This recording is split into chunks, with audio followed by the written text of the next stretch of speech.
Do your team workshops deliver the results you hope for? What if you could keep momentum of your meetings and get everyone to follow up even weeks later? My name is Miriam Hatness, and it's my mission to help you deliver workshops that drive sustainable results. My guests are professional facilitators, trainers, and coaches with whom I discuss best practices and explore why workshops work. Hi, Mark. I am very happy to have you on my show today. And I'm looking forward to discuss with you on how to keep office politics out of workshops. Oh. But before we get to the details, I read about your vita and about your work experience. And what I realized is that you combine the fields of political science and organizational design in a very interesting way. And I wonder what kind of job title you would give yourself. How would you summarize everything that you do and that you know in a very concrete tagline? That's a very good question. I still struggle how to describe myself. Actually, there are 3 hashtags that I use. I say about myself, I work in the field of organization, innovation, and experience design. And I try to combine, so to say, my prior experience, being an entrepreneur, etc., with all the knowledge that I gained in the last years, especially in the field of agile, scaling agile, and making systems work. Mm-hmm. And now that you're mentioning the agile, I read on your description that you are a senior agile coach. I would consider you also an expert in lean startup. And we'll talk about the intelligent organizations later, which is your special field. When I hear the 2 words agile and lean, I think of fast and flat. Fast in terms of pace, how meetings work, and how organizations organize themselves. And I think of flat in terms of hierarchies. How do you understand the combination of agile and lean, and how does it translate into meeting environments or collaboration in organizations? Yeah.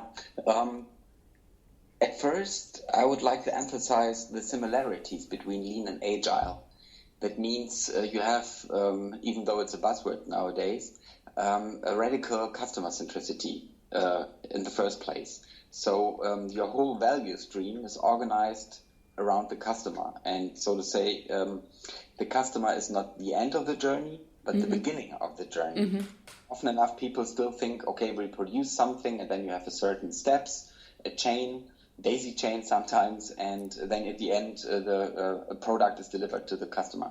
And I think that's a big misunderstanding, because at first, of course, the old game, you have to ask yourself, who is the customer? What does the customer value, etc. And then I organize, so to say, my core processes, starting from the journey, from the customer backwards to the conception and everything else.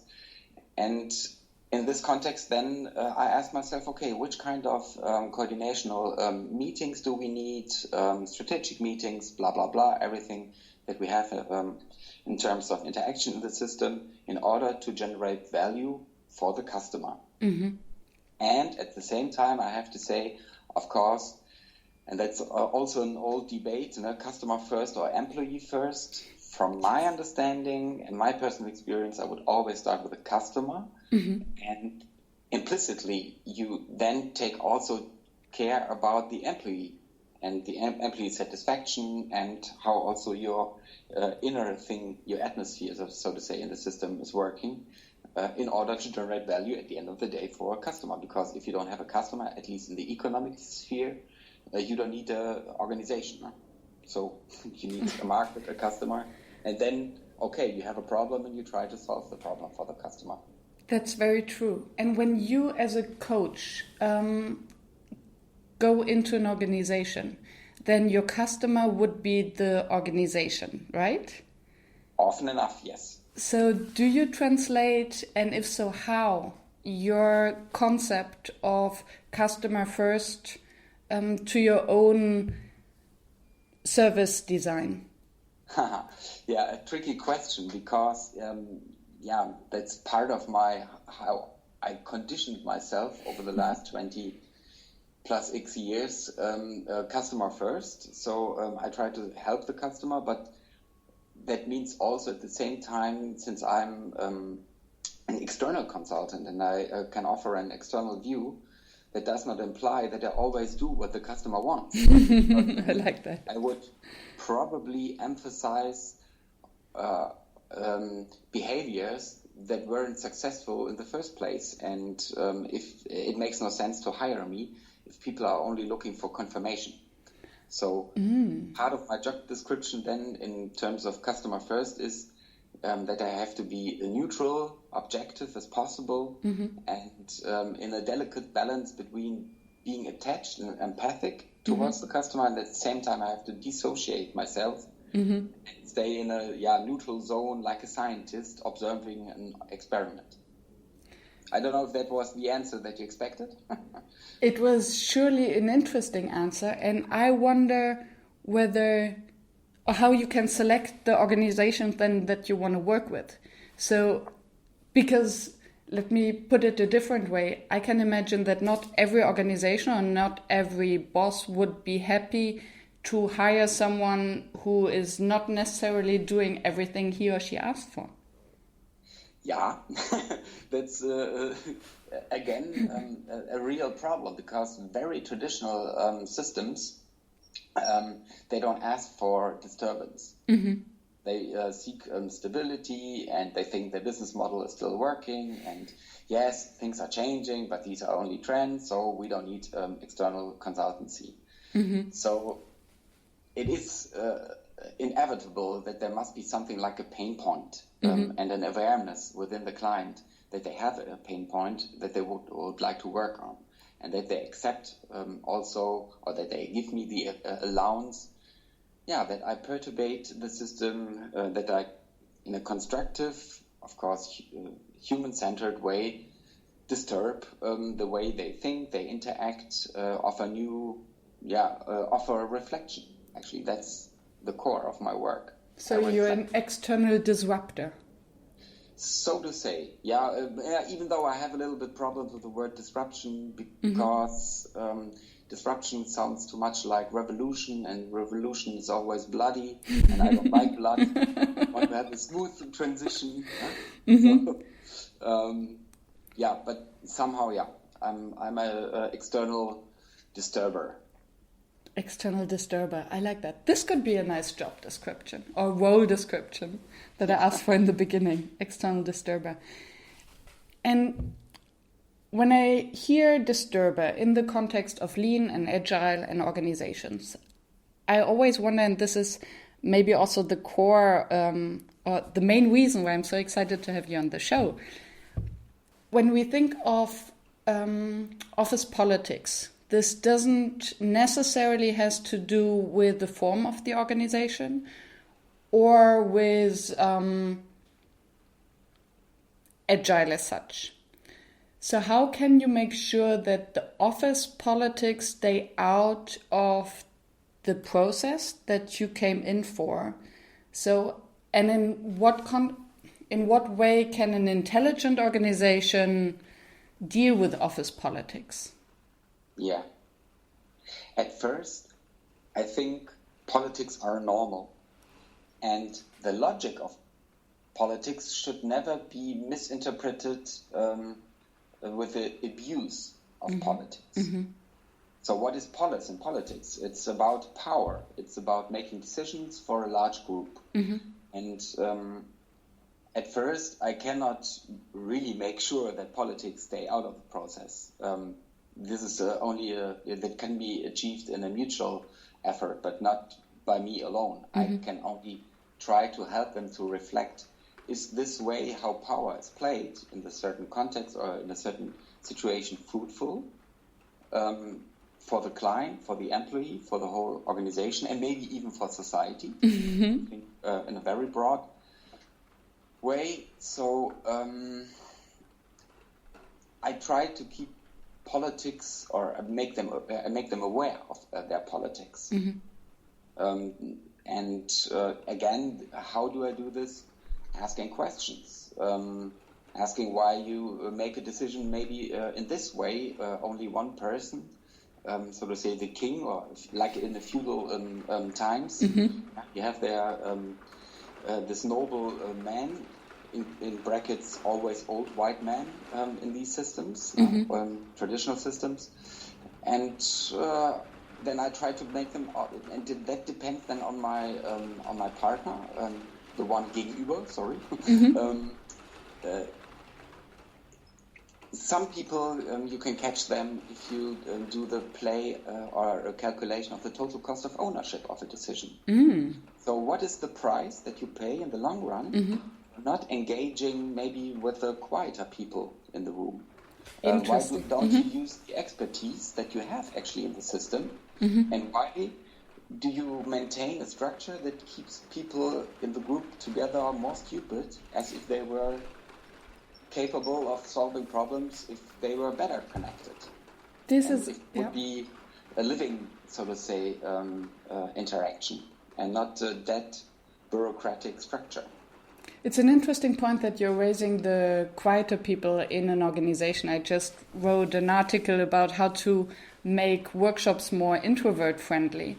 And also my main motivator for this article was the question, how much value do you actually give up by keeping people in the room that are not actively contributing because you're not allowing them the space to? And I wonder, how do you drive this discussion? Would you have a briefing with the host before the first meeting with the team? Or would you address as soon as you realize that it's deriving and there are maybe only two people having a bilateral conversation, or that there are ego and politics coming up, or people that remain quiet? How do you deal with that beforehand and on spot? Beforehand, I play the game of expectation management.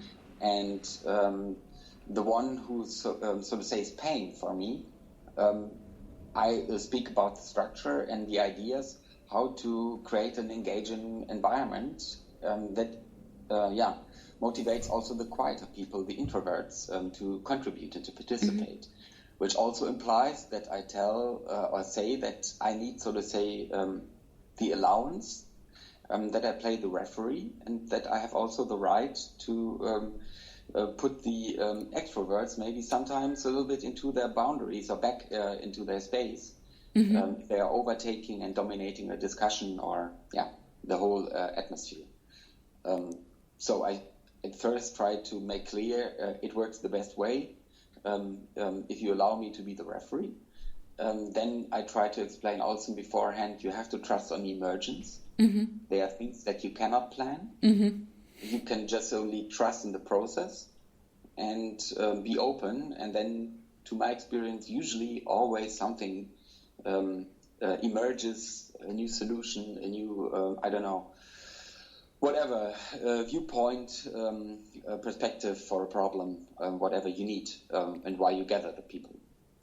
And then, in the situation itself, I try to be in my own OODA loop.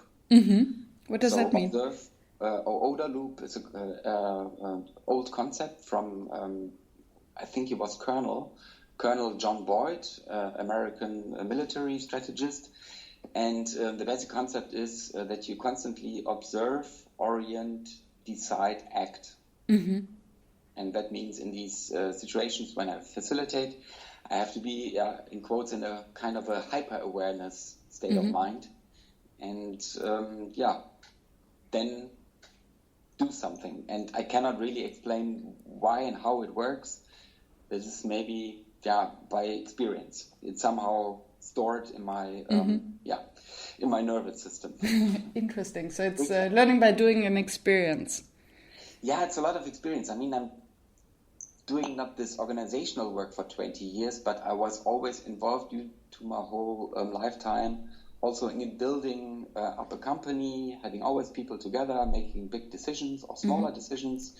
And so somehow I trained my reflexes. Interesting. To what extent would you feedback your thought process to the group? It depends. I do it often pretty direct. And I use sometimes also some sort of an introduction to put my following thought chain into perspective and into a context. Okay. And I try to do it often in a peaceful way. No? That's the trick. It depends. No? Sometimes it's good to have tension. Sometimes it's bad to have tension. So I cannot say this on a general way. And I think tension is good, but emotions or too much emotions maybe is not good. So I can imagine that by you putting it into perspective and giving it a context, this also keeps the emotions out of the game so that everyone can reflect on the situations without getting too much involved in a, so to speak, passionate way. Yeah, and at the same time, I was also in a situation where it was good when someone started to cry because there was a need, and maybe for a certain kind of to ventilate, to get the pressure out of the system, it was better to go for a short time, of course, into the red area, and then balance yourself again, and that could help sometimes to engage into a better communication and especially conversation, to get together again. And how did you react in this specific situation where the one colleague started crying? Because crying is still a no-go area in many organizations to show this amount of vulnerability. How did the group react, and how did you get them back on track to continue the process? Trick number one: no pressure. Take time. Obviously, this is important, so it needs time. And then it depends. Often enough, people start to react by themselves. Maybe they go to the person, lay the hand on the shoulder, a little bit of body contact, or in quotes, genuine contact.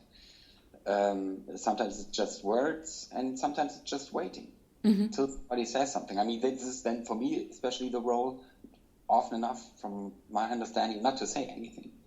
Wait, because there's something in the group, and only if it's really super crashing, then I would intervene. Otherwise, smile, wait, and give them their own space that they need. Emergence. I plan it. It's happening. So it's a gut feeling that would drive you to either call in a break or let someone else take over the talking. Yeah. Okay. Yeah. Before we continue the show, let me take a brief moment to thank our sponsor Session Lab. Session Lab offers an easy-to-use drag-and-drop agenda builder, a color scheme that gives me an immediate feel on the balance of activities, and the option to share a branded document with my clients. And whenever I need inspiration for new exercises or variations, I check the abundant database with hands-on tips and tricks. So if you are looking for a smooth way to prepare a workshop or meeting agenda that not only looks amazing but also professional, sign up for Session Lab. I use it myself, and I wouldn't recommend it if I didn't believe in its value.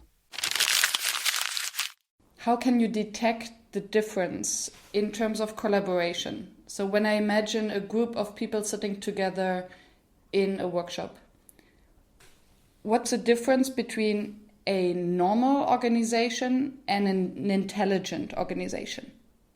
Yeah. At first, and this is a very, very compressed definition, in an intelligent organization, decisions are made at the right time, at the right spot, by the right person. The competence-based decision making structure, and it's fluid. It's not static like a typical organigram suggests. For instance, during my own time as an entrepreneur, if I knew here this guy, this fellow, or woman, whatever, is capable of making a better decision than me, then of course they should take have the right, logical, to make the decision. And there was a little trick when I led. I always told them, you do the decision on the on this technical matter. In terms of leadership, we share, and you're not alone. I back you up. And at the end of the day, of course, if something crashes, I have to go to the customer and explain, and not you. Don't worry. Do you believe in group decision making? Yes, no, yes. Yes, because I have to talk briefly about one of my favorite laws. Yes. I'm dealing a lot with cybernetics and management cybernetics. And there's, so to say, a very fundamental law. It's called the law of requisite variety. It was defined by Ross Ashby, I think 1952, sorry, 1952. And this law says that if you want to control a situation, you have to have the same variety, like variety is the amount of possible states in the system. You have to have the same variety like the situation that you want to control. Short example, I want to build a house, and maybe I can do the basement by myself and the roof, but not everything else. So I don't have the requisite variety. I can't maintain all the possible states to build a house. Therefore, I engage people to help me so that there is the house. And therefore, to get back to the question about group decisions, but every group has, at least theoretically, the potential that you have a higher variety, more perspectives, more experience, more skills, competencies, than if you are alone. But of course, this is an ambiguous thing, because if you don't have the right people together with the right competencies, then you can have a much more worse decision that a person alone could. So it depends really on the combination, the mix of experience, skills, blah, blah, blah. And the ability, of course. I mean, these are only technical aspects, but then the question, is this group able to interact? Can they change decision-making processes from group voting to, consent, to, dot voting, Roman vote, blah, blah, blah, different procedures to be able to make a decision, and a qualitatively high decision. How can you, so if I get it right, the crucial point is to get the right people in the room. Yeah. So to have the variety in terms of maybe also academic or technical backgrounds, maybe also personalities, that together they can build this house. Yeah, excuse me, a short add-on. Exactly. Yes. It's not only about cross-functionality, but like a friend of me always says, it's cross-sociality. Can you explain that? You need, on the one hand, the risk taker, the one who is brave and always looks forward. Then it's good also, from my point of view, to have also the skeptical person who says, but wait, have you thought about the consequences? And this mix is, at the end of the day, for me, the true success factor. Not only that you have the skills, but also the personalities. And that's the real art. Find a group of people who are so different that they still say, I like to collaborate with you. I appreciate that you are different. Yes. It reminds me of the article you wrote about the red teaming. Yeah. Where you get a group of diverse people together who are just there to challenge a given project or a given decision that has been made, right? Right. Do you think that every organization or every team can become a red team as such, that they can train that? to become this open group that share concerns, that challenge each other's ideas, and that a group that doesn't fear discomfort and conflict?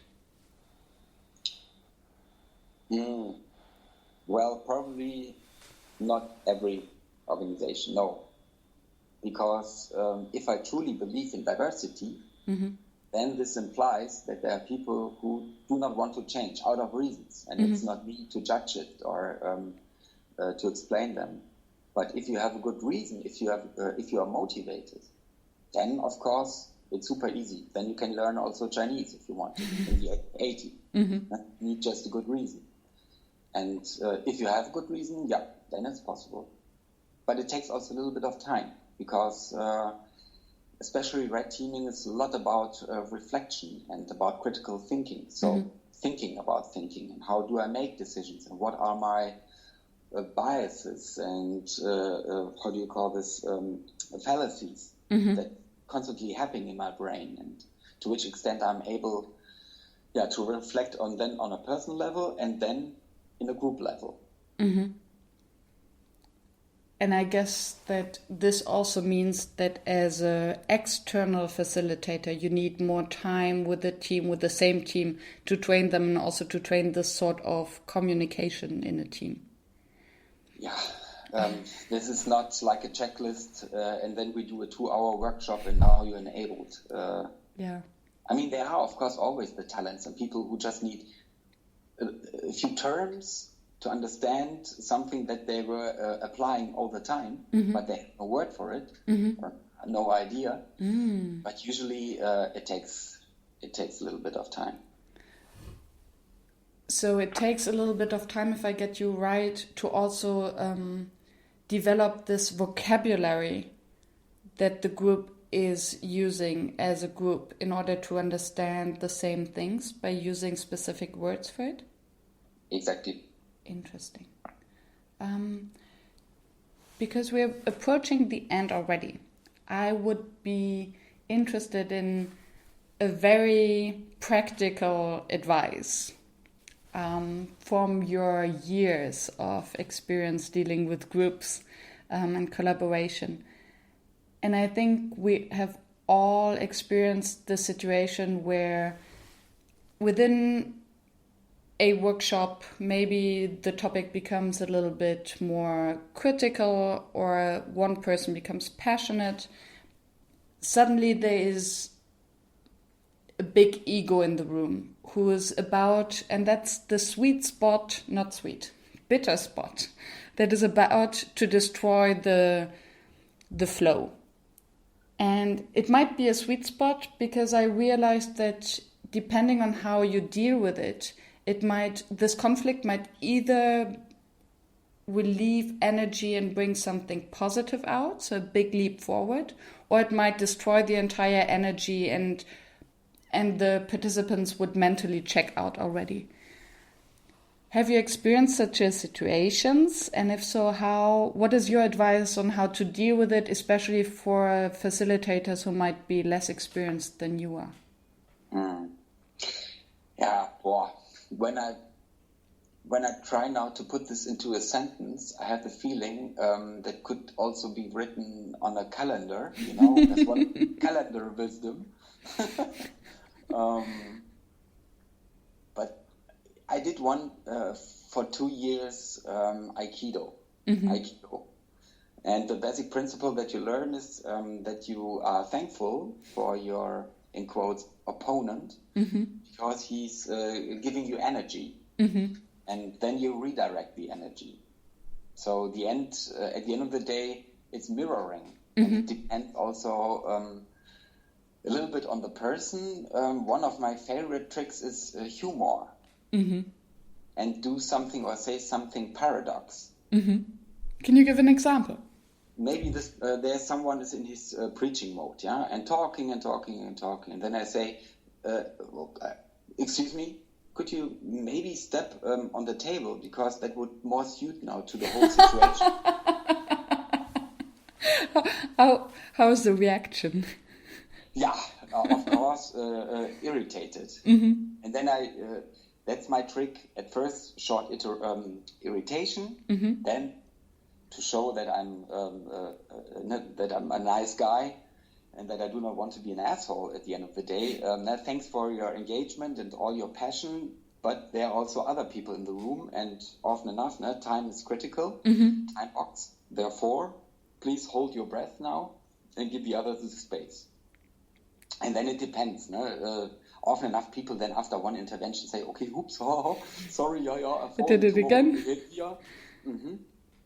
And that's a typical way how I work. At first, constructive irritation, paradox intervention, say something they won't expect, super absurd. Then, take the energy and say thank you, but there are others, and we are here in a group, and we are not here in the church where only one is speaking, the others have to listen. Yeah, and I can imagine that in this context as well, it might make sense to label it and then to give it a specific word if these kind of things happen. And then they will, whenever they happen again, you have a box in which you can put them. And then you say, oh, do you need your stage again, for instance? Yeah. And then the entire group knows exactly what happens. Exactly. And you can also do something like you contract about a certain signal. For instance, in one group, when people start to meander around in their brain and from one topic to the next and so on, and the discussion is not focused anymore, then there was the signal you do like your hand like a duck and then quack, quack. Nice. And as long as everybody agreed to this procedure, nobody is offended. It's a little bit funny. Yeah. It does not hurt really, but the other learns, okay, hold back, give the others the space. Yes. And it snaps you out of this bilateral conversation or this deviation and brings you back into the room and the topic. Yeah. Would you define these kind of rules in the beginning before the workshop starts? Or are these rules that come up along the way that you might put on a flip chart on the wall? No, actually, I would always explain this at the beginning. The rules of the game, how do we play today together? Now there's a time, certain rules, signals, yeah. What do you think about developing these rules together with a group? Also good, but that depends from my point of view on the maturity of the group. If it is, so to say, from a total top-down world, then they usually, it takes ages till they find something. So I think, and this is also a difficult thing in my work. Sometimes I'm more on the consulting side and I have to explain topics, really content. And then I'm more on the process side and they are, so to say, the experts for the content. Depends. How can you, and this would actually be an entire episode as such, and I'm still interested and curious, how do you distinguish or how do you deal with the situation? No. Can you separate the two? Can you be sometimes only coach and sometimes only facilitator? Yeah. At first, yes, I can be completely in the role of a facilitator and not of a, so to say, consultant. But often enough, that changes and intertwines and mingles, and you can really separate it. I do it from the context, but that have the tendency more to work on the coach side and not on the consultant side. Okay. So that you keep the group would be the owner of the content, and you help them to focus on the process and to reach the goal that they define for themselves. Yeah. Because in terms of sustainability, I am successful if they don't need me anymore. And if I would do content work, there is always the likelihood that they want more and then they develop something like a dependency. That's what I don't want for the client. Yes. That's my customer orientation. True. This is a very nice loop back to the beginning of our conversation, the customer orientation that is above everything in your business as you see it. If you had one key issue, one takeaway, the nutshell, what would you like the listener to remember from this half hour of conversation? Wow. Try to create competence-based structures that enable you to make better decisions in a shorter amount of time with better results and happier people. This sounds like almost like a miracle. Okay. So if they're trying this and might have some questions, how can they find you to reach out or to complain that it didn't work? Okay. Yeah, you can reach me actually everywhere on the internet. From Twitter, my username is mkyschnitzel. Why I have this name, that's another story. You're not a vegetarian, I expect. Yeah. Organization.io is my website in English. I have also a German website, intelligente-organisationen.de, where you find also more about my books and so on, and my blog. Great. True, we didn't even talk about your book. So maybe you're going to be back? Yeah. Thank you so much to spend your valuable time with me and to share your wisdom with me and the listeners, the audience. And I wish you a happy week. Thank you very much. It was an honor and pleasure. Thank you. Bye-bye. Thank you for staying tuned and listening to the show. I appreciate your attention as I know how busy you are. If you enjoyed it, please subscribe and engage by sharing your comments and thoughts, and visit workshops.work to download the one-page summary. I'm looking forward to seeing you back at the next episode, and I wish you a fruitful day.